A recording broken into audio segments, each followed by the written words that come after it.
باللہ من الشیطان الرجیم بسم اللہ الرحمن الرحیم۔ عزیزان گرامی، مسلسل 2 تقریریں آپ حیات کے سلسلے میں سماعت فرما رہے ہیں۔ آج ایک اور زاویے سے اس فکر کو ترقی دینا مقصود ہے، اور زاویہ یہ ہے کہ انسان کی زندگی میں جو سب سے ضروری شے ہے، جو ضروری کیفیت ہے، وہ ہے یقین۔ یعنی انسان کی اپنی نجی زندگی میں بھی یقین کی بڑی اہمیت ہے، اور یقین بڑی دولت ہے۔ یقین کی ضد ہے شک، اور جہاں انسان شک میں مبتلا ہو تو اس کے لیے زندگی اجیرن ہو جاتی ہے۔ عام زندگی میں بھی انسان کو اگر اپنی اولاد پر یقین نہ ہو، بھائی پر یقین نہ ہو، خاندان پر یقین نہ ہو، ملازم پر یقین نہ ہو، اطراف و اکناف پر یقین نہ ہو، ہمسائے پر یقین نہ ہو، ماحول پر یقین نہ ہو، تو کیفیت یہ ہوتی ہے کہ وہ ہر آن ہول میں مبتلا رہتا ہے۔ دیکھیے، میں نے خوف کا لفظ استعمال نہیں کیا، ہول میں مبتلا رہتا ہے۔ ہول اس کو کہتے ہیں کہ آگے بڑھوں یا پیچھے ہٹ جاؤں، دہنے جاؤں کہ بائیں جاؤں، چل پڑوں کہ رک جاؤں۔ یقین انسان کو اس شک کے دھندلکے سے ہٹا لیتا ہے۔ اسی لیے جب آغاز قرآن ہوا تو سب سے پہلے اسی پر توجہ دی گئی، الف لام میم ذالک الکتاب لا ریب فیہ، وہ کتاب جس میں کوئی شک نہیں ہے۔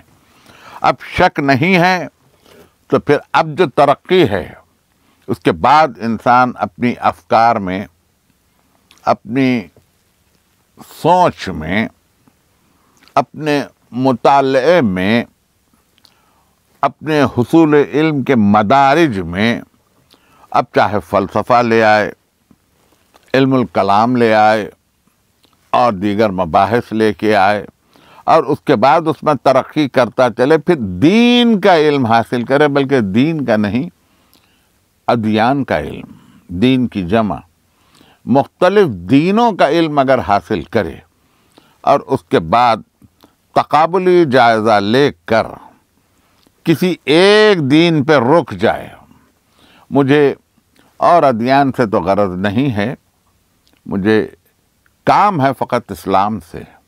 میری گفتگو کا مرکز اسلام ہے اور ادیان نہیں ہے، اس لیے کہ خود ذات واجب نے جس کو منسوخ کر دیا ہو، جن کتابوں کو منسوخ کر دیا ہو، ان کتابوں پر صرف حوالے کے اعتبار سے تو گفتگو کی جا سکتی ہے، لیکن ان کتابوں کو مرکز نہیں بنایا جا سکتا۔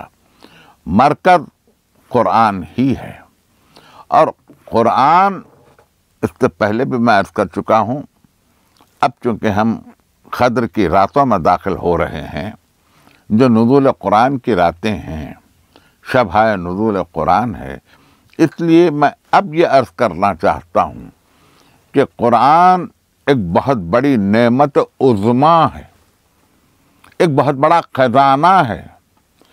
ہم شاید اس کو اس طرح سے نہیں دیکھ پا رہے ہیں کہ اس کی پوری اہمیت سے واقف ہو جائیں، لیکن قرآن اگر آج ہم پوری طرح سے نہیں سمجھ پا رہے ہیں تو کوئی بات نہیں ہے، قرآن کہیں جا نہیں رہا ہے، ہم آج سے بھی شروع کر سکتے ہیں۔ لیکن قرآن نور ہے، قرآن حکمت ہے، قرآن شفا ہے، قرآن کریم ہے، قرآن خزانہ علم ہے، اور آپ طبیان ہے قرآن، کہ جہاں ہر چیز کا حال کھلا کھلا موجود ہے۔ انہی ایام میں، انہی شبائے رمضان کی آخری شبوں میں حکم یہ ہے کہ تلاش کرو شب قدر کو۔ کوئی ایک مخصوص نہیں، یہ صحیح ہے کہ علماء نے ایک رات کی طرف اشارہ کیا ہے، لیکن تمام طاق راتوں میں اس کو تلاش کرنے کا حکم ہے شب قدر کو، اس لیے کہ ذات واجب یہ چاہتا ہے کہ یہ تلاش آپ کو کہیں نہ کہیں قرآن فہمی کی طرف لے جائے۔ قرآن کا پڑھنا ثواب ہے، قرآن کا سننا ثواب ہے، قرآن کا دیکھنا ثواب ہے، قرآن کا ترجمہ کرنا ثواب ہے، قرآن کی تفسیر کرنا ثواب ہے، قرآن کو بحیثیت حکم الہی سمجھ کر پڑھنا تو بہت بڑا ثواب ہے، قرآن کو ماضین کے واقعے کے اعتبار سے اس کو ایک تاریخ انسانیت سمجھ کے پڑھنا وہ بھی ثواب ہے، قرآنی ادب کو، قرآن کو ادب سمجھ کر کہ قرآن کا ادب کیا ہے ثواب ہے، قرآن کی شان نزول کیا ہے ثواب ہے، قرآن کو وحی ربانی سمجھنا ثواب ہے، قرآن کو وحی ربانی کا تعقل سمجھ کے اس میں تعقل کو تلاش کرنا ثواب ہے، قرآن کے آیات کے اندر کائنات کے رموز کو ڈھونڈنا ثواب ہے۔ یعنی قرآن ہر پہلو سے ثواب ہی ثواب ہے، قرآن ہر پہلو سے انسانیت کے لیے ایک روشن مینار ہی مینار، ایک ایسی روشنی جس کو کبھی دشمن کی پھونکوں نے بجھا نہیں سکتا، کوئی ترمیم کر نہیں سکتا، اس لیے کہ قرآن کی حفاظت کا وعدہ خود ذات واجب نے کیا ہے کہ ہم وعدہ کرتے ہیں کہ ہم قرآن کی حفاظت کریں گے۔ ایسے میں جب آپ قرآن کے بعد حصول علم دین کی منزلوں میں داخل ہو جائیں تو یہاں ایک چھوٹا سا مسئلہ ہے، اور اس کا طریقہ کار یہ ہے کہ دین میں یا تو سب کچھ لو یا سب کچھ چھوڑ دو، یعنی جسے انگریزی میں کہتے ہیں ٹیک دا ہول اور لیو دا ہول، پورا لو یا پورا چھوڑو۔ احکام اسلام میں، احکام قرآن میں یا تو انسان پورے کا پورا قبول کر لے یا پورا کا پورا رد کر دے، اس کی مرضی ہے۔ لا اکراہ فی الدین، دین میں کوئی اکراہ نہیں ہے، قبول کرتے ہو تو پورا قبول کرو، نہیں قبول کرتے ہو تو پورا مت کرو۔ یہ نہ ہو کہ کچھ حصے کو قبول کیا، کچھ حصے کو رد کر دیا، کچھ احکام کو قبول کر لیا، کچھ احکام کو رد کر دیا۔ شاید میں نے انہی ایام میں یہیں آپ سے مخاطبت کے دوران یا کہیں اور خطاب کرتے ہوئے یہ جملہ عرض کیا تھا کہ دین اور دنیا کی کوئی جغرافیائی حدود نہیں ہے، کوئی جغرافیکل لمٹس نہیں ہیں کہ یہاں سے یہاں تک دین ہے اور یہاں سے یہاں تک دنیا ہے، ایسا نہیں ہے۔ بلکہ جس حیات پر ہم گفتگو کر رہے ہیں، اس حیات کے صرف دو ہی پہلو ہیں، دو، اثبات و نفی، مثبت و منفی، ہاں یا نہیں، یہی دو پہلو ہیں۔ ان دو پہلوؤں سے ہٹ کر انسان کی زندگی کا کوئی تیسرا پہلو نہیں ہے۔ ویٹو پاور، نیوٹرلائزیشن، یہ سب کہنے کی باتیں ہیں، انسان کی زندگی میں یہ پہلو کبھی نہیں آتے۔ انسان کی زندگی میں خود اس کی اپنی ذات کے لیے صرف دو ہی پہلو ہیں، ہاں نہیں، ہاں نہیں، میں یہ کروں گا، یہ نہیں کروں گا، یہ پڑھوں گا، یہ نہیں پڑھوں گا، یہ کھاؤں گا، یہ نہیں کھاؤں گا، یہ پہنوں گا، یہ نہیں پہنوں گا، یہ ہاں نہیں، ہاں نہیں، ہاں نہیں، انسان کو اس کے بلوغ عقل سے لے کر موت تک لے جاتی ہے۔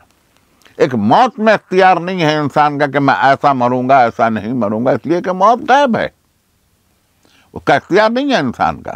لیکن اس کے ہر فعل میں آپ ملاحظہ فرمائیں گے، جب خود آپ اپنی زندگی پر توجہ فرمائیں گے تو پتہ یہ چلے گا کہ آپ نے ساری زندگی میں یہی کیا، یہ میں کروں گا، یہ میں نہیں کروں گا، یہ میں پڑھوں گا، یہ میں نہیں پڑھوں گا، یہ کام مجھے پسند ہے، یہ مجھے ناپسند ہے۔ یہ آپ کی پسند اور ناپسند، یہی پسند اور ناپسند اگر آپ کی اپنی مرضی کی تابع ہے تو یہ دنیا ہے، اور اگر یہی پسند اور ناپسند مرضی مولا کی تابع ہے تو یہ دین ہے. لیکن یہاں دین میں مجبوری یہ ہے کہ یا آپ دین کو پورا قبول کریں یا پورا چھوڑ دیں. یہ نہیں کہ میں یہ احکام کو قبول کرتا ہوں، ان احکام کو قبول نہیں کرتا. یوں نہیں کہ یہ احکام پر عمل آوری مجھ سے ممکن ہے، ان احکام پر عمل آوری مجھ سے مشکل ہے، میں یہ نہیں کروں گا، اس کو چھوڑ دینے میں کیا قباحت ہے. یہ افکار رفتہ افکار ہیں، یہ قدیم زمانے کے افکار ہیں، یہ افکار ہماری سمجھ میں نہیں آتے، یہ آیتیں ہماری سمجھ میں نہیں آتی. اس کے بجائے یوں کر لوں تو کیا ہو، ایسے کر لوں تو کیا ہو، اس کے بجائے ایک اور یہ کام کر لوں تو کیا ہو. نہیں، یہ پاسبل نہیں ہے، یہ ممکنات میں سے نہیں. ایک عجیب فکر چلی ہے کہ دیکھیے، تھوڑا سا میں چاہتا ہوں کہ یہ فکر اس طرح سے چلے کہ دین، اس کے اصول اور اس کے فروع، اصل یعنی جڑ، روٹ، فرع شاخ کو کہتے ہیں. آپ تو جانتے ہی ہیں کہ دین میں اصول دین بھی ہیں، فروع دین بھی ہیں. اصل دین بھی ہے، اصول بھی ہیں، اس کے فروع بھی ہیں. جب اصول و فروع کے مسائل میں آپ آئیں تو یہ ایک زنجیر ہے، اٹ از اے چین. یہ ایک زنجیر ہے، اس کی مختلف کڑیاں ہیں، احکام کی مختلف کڑیاں ہیں. یہ نہیں ہو سکتا کہ آپ اس میں سے کسی کڑی کو نکال کر الگ کر دیں، تو پھر تو ساری زنجیر بکھر جائے گی. یہ احکام کا ایک سلسلہ ہے. انسانی حیات میں احکام کا ایک سلسلہ ہے، اس کا ایک دوسرے سے ایک ربط ہے. حلال و حرام میں ایک ربط باہم ہے کہ جس چیز کو منع کر دیا وہ حرام، جس چیز کو منع نہیں کیا وہ حلال، جس کی اجازت دے دی وہ حلال، اور جس کے لیے منع کر دیا وہ حرام.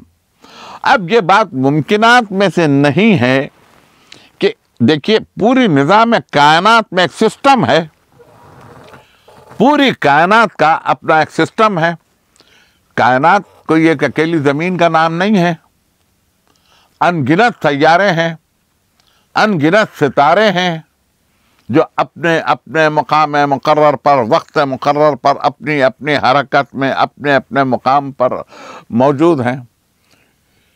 یہ نہیں ہو سکتا کہ ایک چاند کو ہٹا لیا جائے اس نظام سے، ایک سورج کو ہٹا لیا جائے اس نظام سے، ایک پلانٹ کو ہٹا لیا جائے اس نظام سے.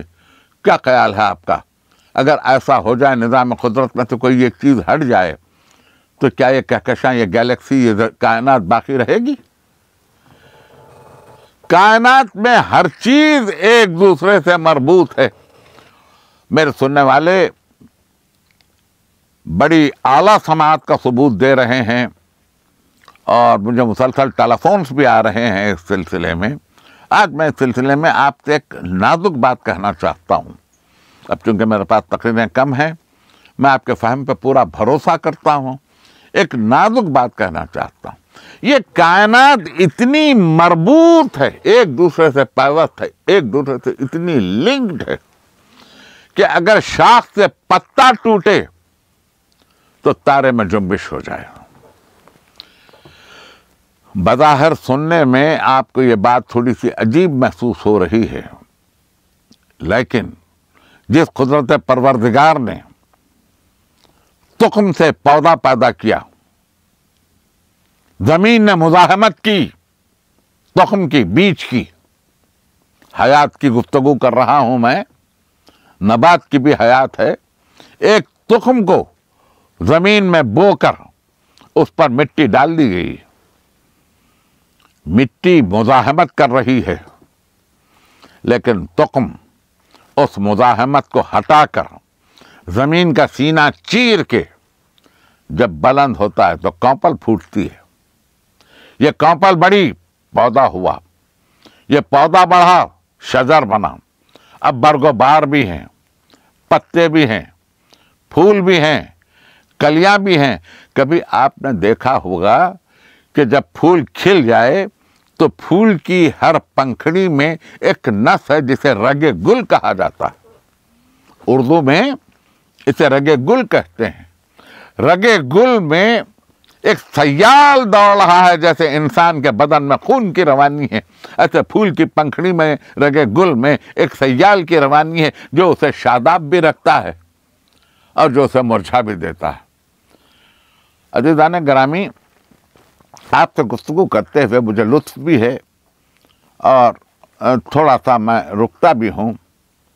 ہوا سے بڑھ کر کون منافق ہوگا جو صبح دم کلیوں کو چوم کر جگہ بھی دیتی ہے اور شام ڈھلے اپنے تیز ناخنوں سے ان کو نوچ کر رزق زمین بھی کر دیتی ہے۔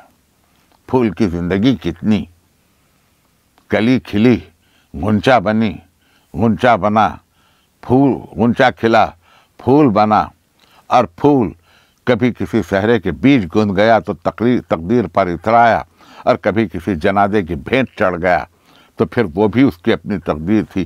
مگر اس پھول کو کیا کہیے کہ جس کی تقدیر میں نہ کسی کا صحرا تھا، نہ کسی کا جنازہ تھا، نہ کسی کی قبر تھی۔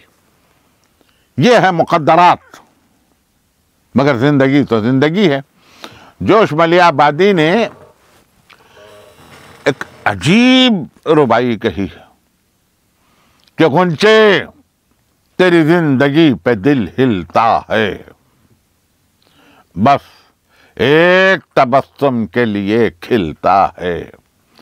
غنچے نے کہا ہنس کے چمن میں بابا، یہ ایک تبسم بھی کسے ملتا ہے۔ یہ ہے حیات، یہ ہے حیات، بڑی مختصر سی ہے حیات۔ کائنات کی پوری زندگی کی روشنی میں اگر آپ دیکھیں تو ہماری حیات بہت مختصر ہے۔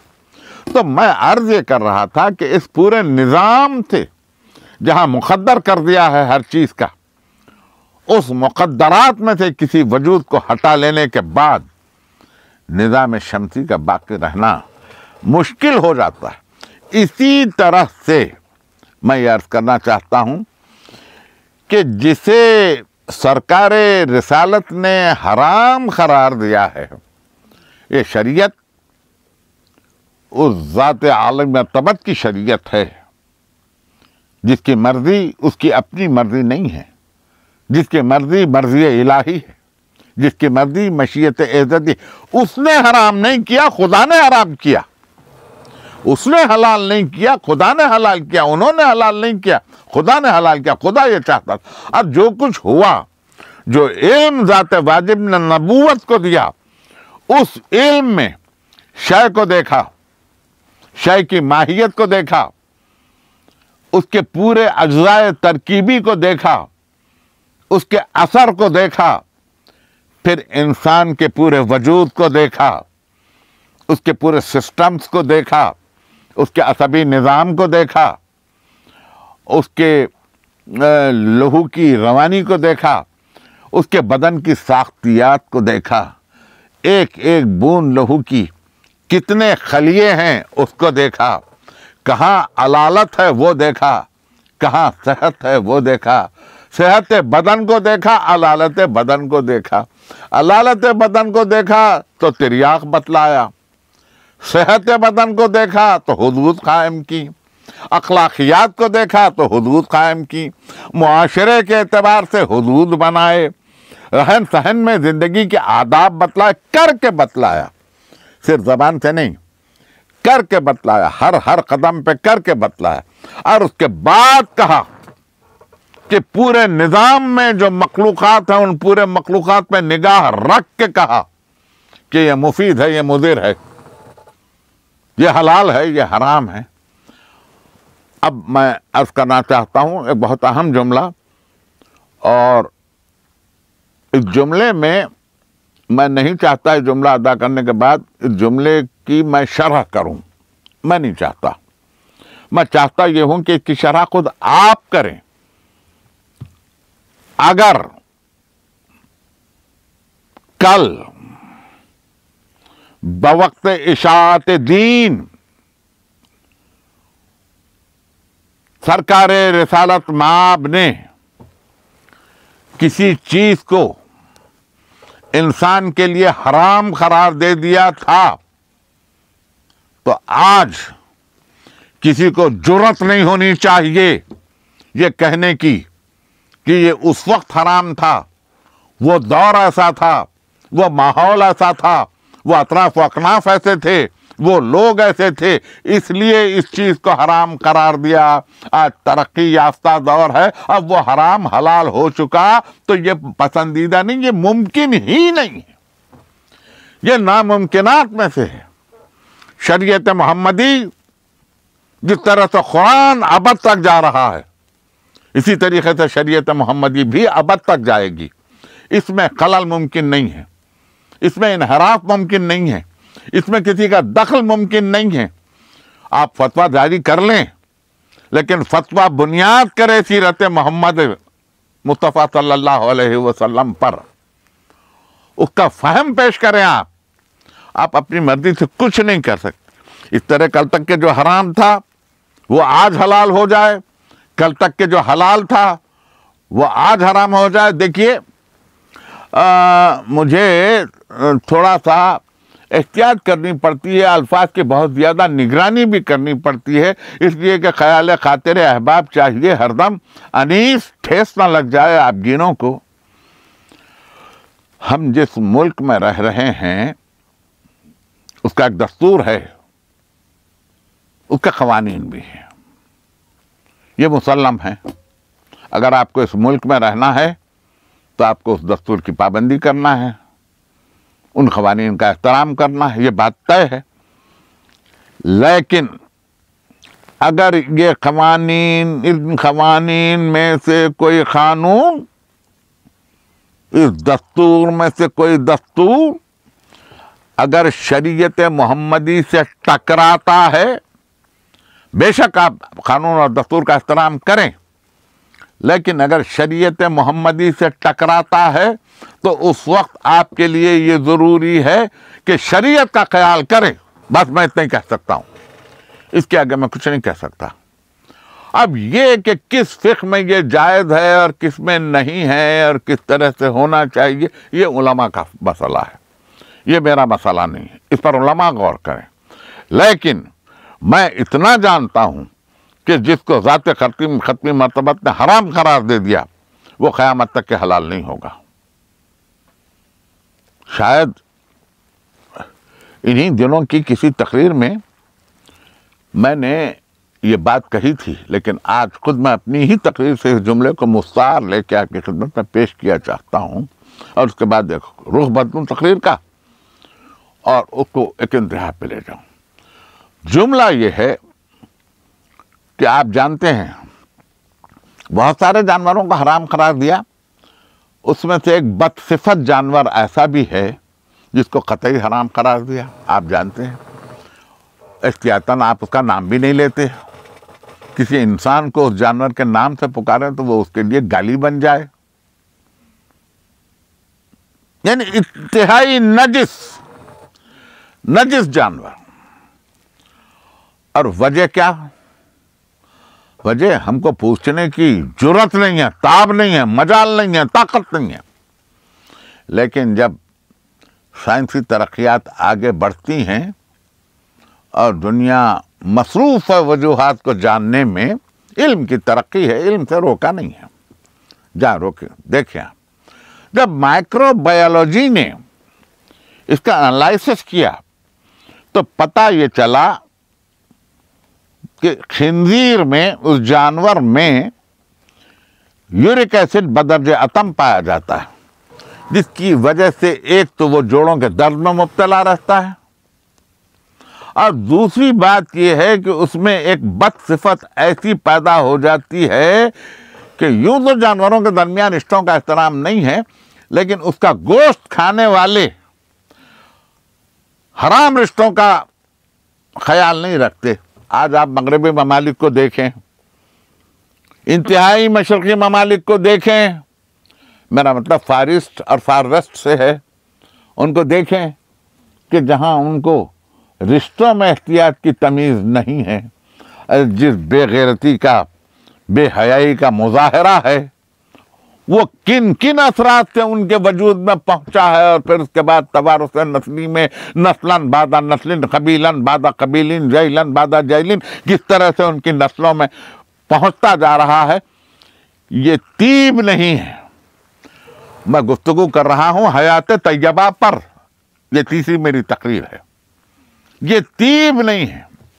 میں انشاءاللہ اگلی تقریر میں شاید اس کو کچھ کھول کے عرض کر سکوں، لیکن آج کی حد تک میں چاہتا ہوں کہ یہ بات پیش نظر رہے کہ ہر انسان کا ایک رخ حیات ہے، اس کی زندگی کا ایک ڈائریکشن ہے، ایک رخ حیات ہے.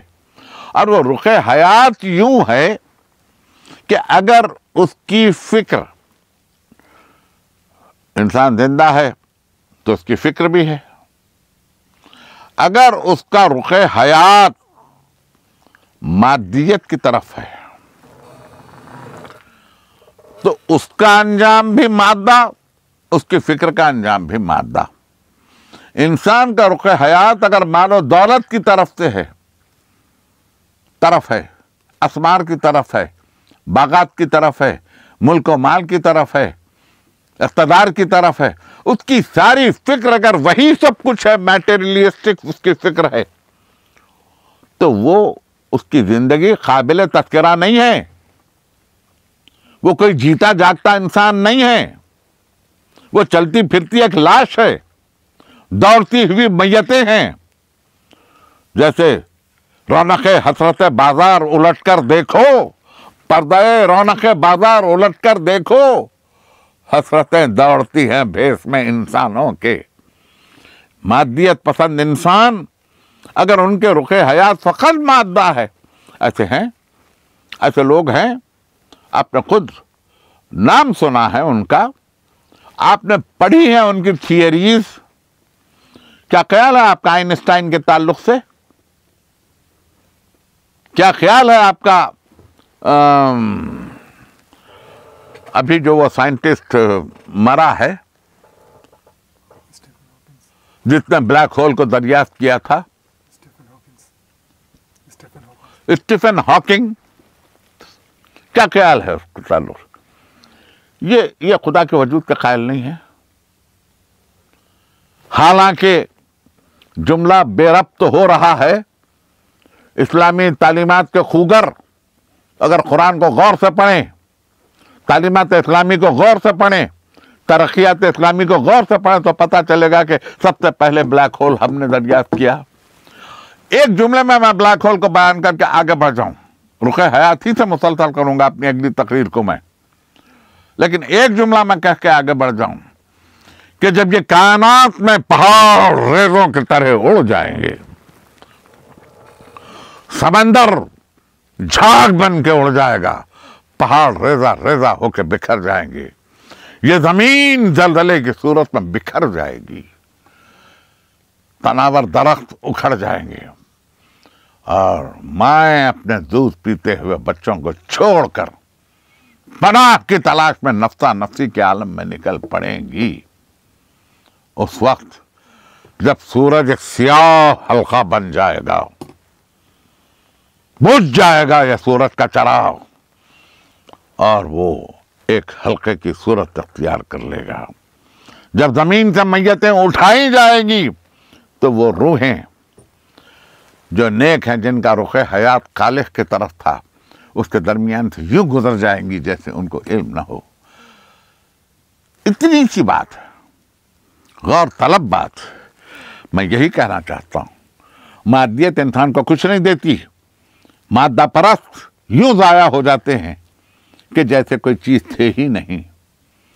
اور انسان مر جائے تو اس کے تعلق سے قرآن کیا کہتا ہے، یہ میں آپ سے کل کی تقریر میں عرض کروں گا. خوش رہیے، آباد رہیے. قدر کی راتیں آپ پر برکتیں نازل کریں. شکریہ. خدا حافظ.